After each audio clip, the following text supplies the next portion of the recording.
Um, the diagram shows a function crossing the y-axis at a point A.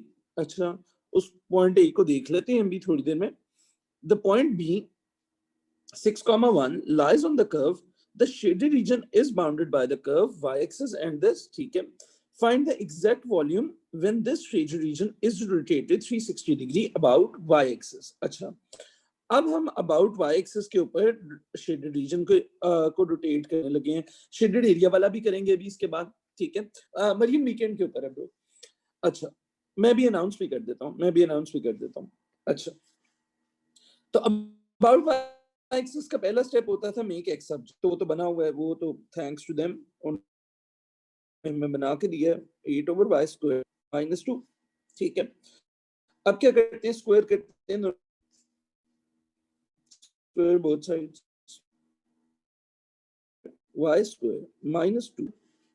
अब क्या करते हैं, इसको integrate the right hand side only.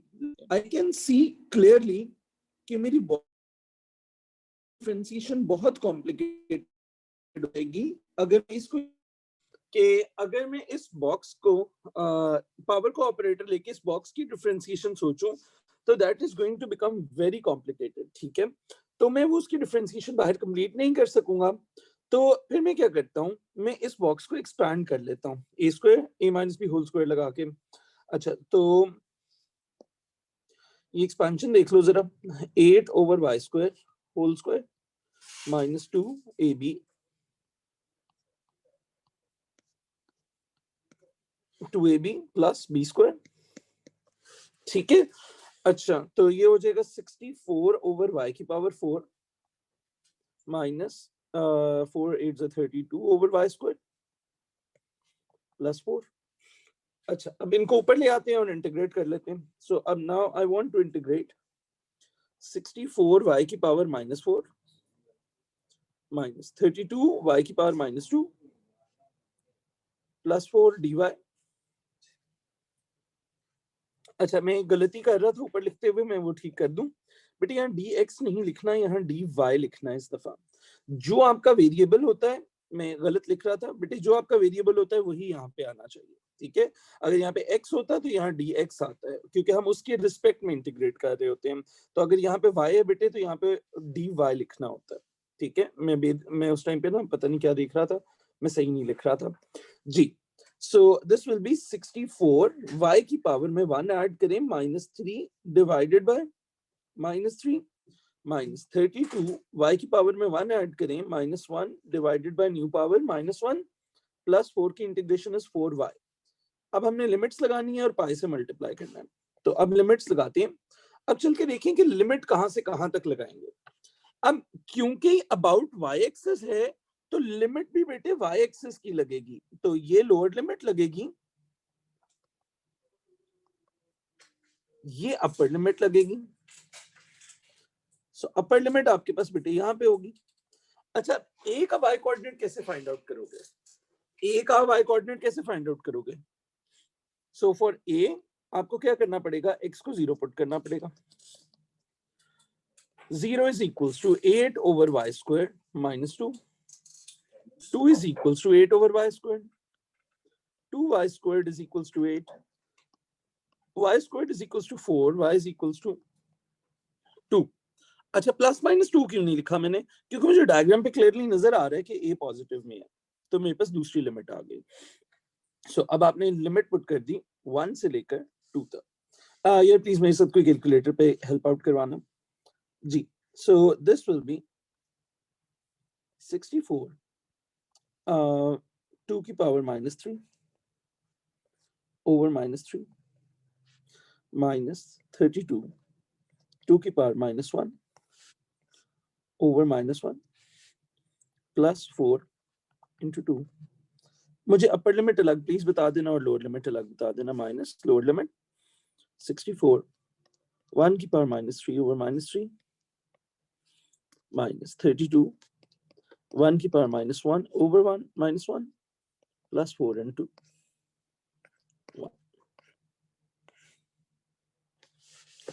All right, and this is then going to become 44/3 है यार। Please मुझे ना कोई और बच्चा भी बीच में क्रॉस चेक करता जाए, कैलकुलेटर पकड़ लो, नहीं तो आंसर गलत आ रहा होगा। ये बताना मुझे इसका आंसर क्या आ रहा है। 20/3 आ रहा है शायद। सो 20/3 और आंसर आ जाएगा मल्टीप्लाई बाय पाई, तो आपका वॉल्यूम आ जाएगा 20 सर अगर पाई। अबाउट एक्स एक्सिस लिखा हुआ होता तो फिर हम लिमिट्स क्या तो लेते?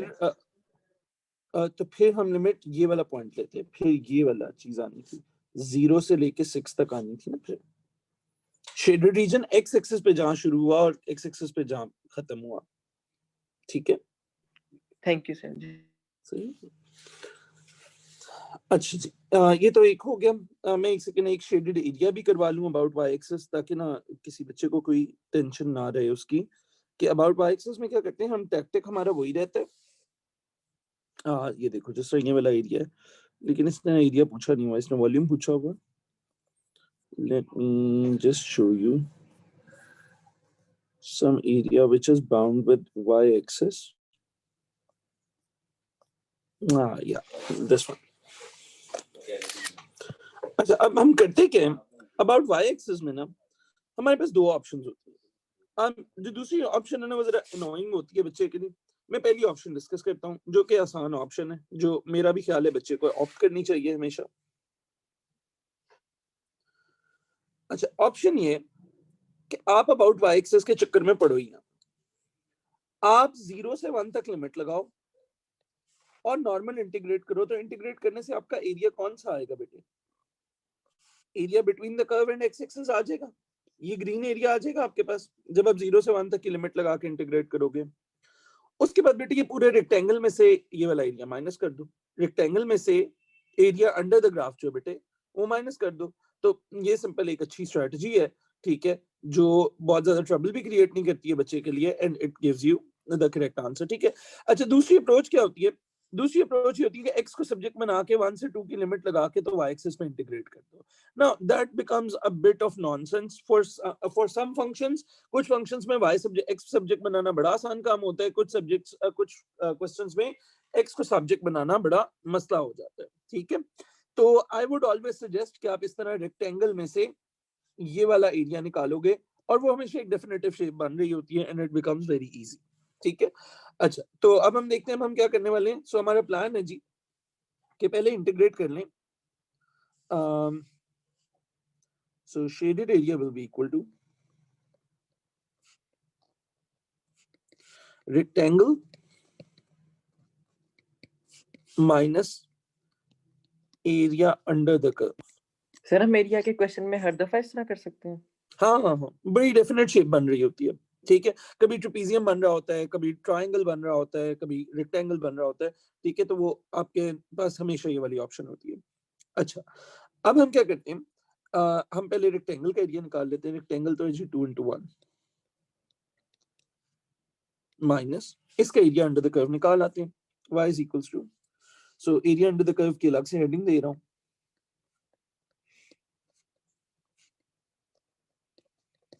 इंटीग्रेशन ऑफ √3x - 1 है, 3x + 1 है शायद, +1 अंडर रूट है तो 1/2 लिख देते हैं, dx है जी। Now I can see a whole bracket है, तो ये वाला बॉक्स बड़ा इजीली नजर आ रहा है हमें कि हमारा बॉक्स है जी 3x + 1। हमारे बॉक्स की डिफरेंशिएशन है बेटे 3, और आप यहाँ पे 3 लगा सकते हो, पैकेट बनाओ, बाहर 1/3 से पे ऑफ करो, 1 2 and 3 things will go on and you are allowed to integrate the power 3x + 1 whole raised to power 1.5 over 1.5, and don't forget bahir wala 1/3. So this will become 3x + 1 whole raised to power 1.5 over 4.5. Now I want to put limits. So limits ऊपर चल के देखते हैं जी। limits are quite easy. x axis पे shaded area 0 से शुरू हो रहा है और 1 तक जा रहा है, so 0 से 1 limits है। So the upper limit is 3 × 1 + 1 whole raised to power 1.5 over 1.5 over 4.5 minus 3 × 0। ये प्लीज कैलकुलेटर पे आना कुछ एक दो लोग, over 4.5। जी मुझे अपर लिमिट और लोअर लिमिट के आंसर्स बता दें। 4 2 8 16/9 आ रहा है इसका आंसर, माइनस 1/9/2, 2/9 आ रहा है इसका आंसर। तो यहाँ से आंसर आ जाएगा मेरे पास 14/9। आई थिंक यही आंसर है। तो अब हम ऊपर जाके 14/9 इधर लिख देते हैं। So this will be 2 minus 14/9। तो आपके पास शेडेड रीजन बच जाएगा 4/9। ठीक है, तो this is the basic main idea on how we go about our areas with y-axis. Area between curve and y-axis, make x subject. ठीक है, तो आपके पास इक्वेशन है y is equals to under root 3x plus 1. आप कहोगे y square is equals to 3x plus 1. x is equals to y square minus 1 over 3. Now integrate and put limits. Integrate and put limits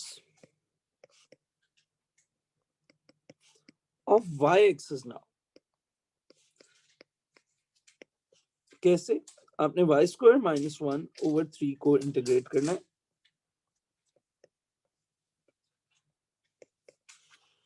ठीक है, और अब हम कैसे integrate करना चाहते हैं? 1/3 को बाहर भेज देते हैं, जो चीज कॉमन होती है वो बाहर जा सकती है। Now this is y square minus 1 dx, सो 1/3। बेटे अब ये अलग अलग इंटीग्रेट हो रहा है, so this will be y cube over 3 minus y. Now I want to put limits, तो अब मैं y एक्सिस की लिमिट्स पुट करूंगा 1 से लेके 2 तक। ठीक है, तो यार एक सेकंड, सॉरी मैं फिर dx लिखी जा रहा हूँ। एक सेकंड, मेरा ना ध्यान एक और तरफ था।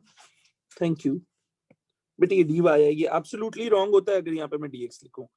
ठीक है, मेरा ध्यान था कि मैं ऊपर जाके लिमिट्स देखा हूँ, तो I wasn't looking. Thank you ताहा जी। तो यहाँ 1 से 2 तक आ जाएगा, and this is 1/3। Upper limit put करें 2 cube over 3 minus 2, minus lower limit put करें 1 cube over 3 minus 1। So this is 1/3 into upper limit आ रही है मेरे पास 8 minus 6 is 2/3. This is 2/3 minus minus 2/3, I think. ठीक है, so 1/3 into 2/3 plus 2/3 is 4/3, and this will be 4/9. So that is the same answer as well. Sometimes some students prefer the second method, ये वाला। ठीक है, second method के अंदर सिर्फ एक कॉम्प्लिकेशन आती है कभी कभी, it is not always easy to make x subject. ठीक है, कभी कभी तो एक्स बड़े आराम से तमीज से सब्जेक्ट बन जाता है। ठीक है, but then there are some equations जिसमें आपसे एक्स सब्जेक्ट नहीं बन रहा होगा, तो आपको दूसरा ये वाला टेक्निक यूज करना आना चाहिए। अब देखो, जब हम एक्स की इक्वेशन को इंटीग्रेट करते हैं तो वो area between the curve and X axis ये वाला एरिया आता है। जब हम y की इक्वेशन को इंटीग्रेट करते हैं ना, ये वाली, ये y की इक्वेशन को इंटीग्रेट करते हैं जब हम, तो बेटा हमारा area between the curve and y axis आता है, फिर ये वाला एरिया आना होता है फिर। ठीक है, अच्छा देखो बेटे 1/3 क्योंकि एक पॉजिटिव नंबर है तो उसको फर्क नहीं पड़ता, उसको मॉड्यूलस के अंदर भी रख सकते हो, उसको बाहर भी भेज सकते हो। जो नंबर कॉमन निकल आए वो इंटीग्रेशन के साइन के बाहर मूव कर सकता है, और स्पेशली अगर वो पॉजिटिव हो तो फिर तो हमें कोई मसला ही नहीं है ना उससे। नेगेटिव का हमें मसला होता है।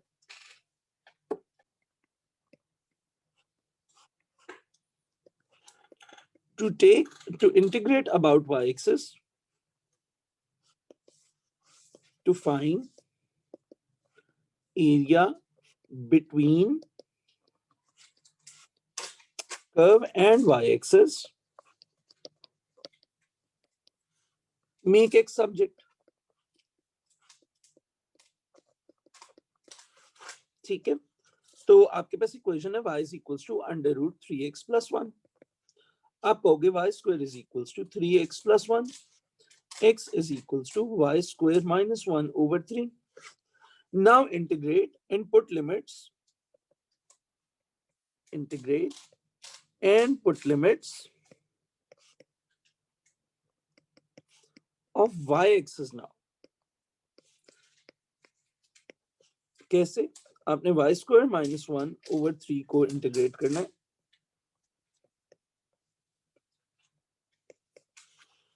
ठीक है, और अब हम कैसे इंटीग्रेट करना चाहते हैं? 1/3 को बाहर भेज देते हैं, जो चीज कॉमन होती है वो बाहर जा सकती है. Now this is y square minus 1 dx. So 1/3. बेटे अब ये अलग-अलग इंटीग्रेट हो रहा है. So this will be y cube over 3 minus y. Now I want to put limits. तो अब मैं y एक्सिस की लिमिट्स पुट करूंगा 1 से लेके 2 तक. ठीक है, तो यार एक सेकंड, सॉरी, मैं फिर dx लिखी जा रहा हूँ. एक सेकंड, मेरा ना ध्यान एक और तरफ था. थैंक यू बेटे. ये dy है, ये एब्सोल्युटली रॉन्ग होता है अगर यहाँ पे मैं dx लिखूं. ठीक है, मेरा ना ध्यान था कि मैं ऊपर जाके लिमिट्स देखा हूं, तो I wasn't looking. Thank you ताहा जी. तो यहाँ 1 से 2 तक आ जाएगा. And this is 1/3. Upper limit put करें 2 cube over 3 minus 2 minus lower limit put करें 1 cube over 3 minus 1. So this is 1/3 into upper limit आ रही है मेरे पास 8 minus 6 is 2 over 3. This is 2 over 3 minus 2 over 3, I think. ठीक है, so 1 over 3 into 2/3 plus 2/3 is 4/3, and this will be 4/9. So that is the same answer as well. Sometimes some students prefer the second method, ये वाला. ठीक है, second method के अंदर सिर्फ एक कॉम्प्लिकेशन आती है कभी कभी. It is not always easy to make x subject. ठीक है, कभी कभी तो एक्स बड़े आराम से तमीज से सब्जेक्ट बन जाता है. ठीक है, but then there are some equations जिसमें आपसे एक्स सब्जेक्ट नहीं बन रहा होगा, तो आपको दूसरा ये वाला टेक्निक यूज करना आना चाहिए. अब देखो, जब हम एक्स की इक्वेशन को इंटीग्रेट करते हैं तो वो area between the curve and X axis ये वाला एरिया आता है. जब हम y की इक्वेशन को इंटीग्रेट करते हैं ना, ये वाली, ये y की इक्वेशन को इंटीग्रेट करते हैं जब हम, तो बेटा हमारा area between the curve and y axis आता है, फिर ये वाला एरिया आना होता है फिर. ठीक है, अच्छा देखो बेटे, 1/3 क्योंकि एक पॉजिटिव नंबर है तो उसको फर्क नहीं पड़ता, उसको मॉड्यूलस के अंदर भी रख सकते हो, उसको बाहर भी भेज सकते हो. जो नंबर कॉमन निकल आए वो इंटीग्रेशन के साइन के बाहर मूव कर सकता है, और स्पेशली अगर वो पॉजिटिव हो तो फिर तो हमें कोई मसला ही नहीं है ना उससे. नेगेटिव का हमें मसला होता है.